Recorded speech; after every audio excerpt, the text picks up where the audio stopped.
Happening now here at 5 o'clock, the Clark County Education Association and the district are in a closed-door meeting. They're negotiating certain requests by the teachers union, including the 3% salary increase.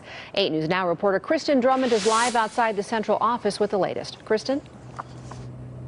Brian and Denise, the meeting started at 4:30 today. The teachers union has 4 requests during these contract negotiations. Now, they want, if those aren't agreed upon, then that teacher strike may still happen. The requests are as follows. They want the district to honor the state's 3% salary adjustment plus an additional 2% that accrues for a teacher's time in the district. Also, the union wants the district to contribute roughly 4% more towards health insurance premiums. And lastly, a pay bump as educators advance professionally. The district says lawmakers already appropriated funds for the salary adjustment and 2% raise for tenure. These demands come as teachers enter the first pay period without their raise. The teachers union says it wants an agreement today, claiming it's all or nothing.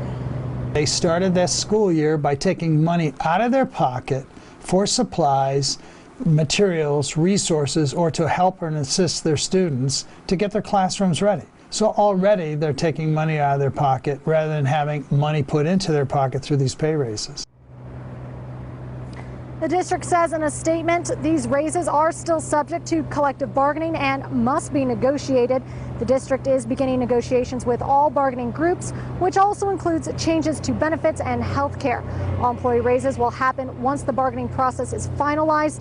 If employee contracts establish pay raises beginning July 1st, there will be back pay according to the district. Now, it's unknown how long this meeting will last. CCEA says they will reassess the situation if they don't get all their demands and determine whether or not to authorize a strike. Reporting live, Kristen Drummond, 8 News Now. Kristen, thank you.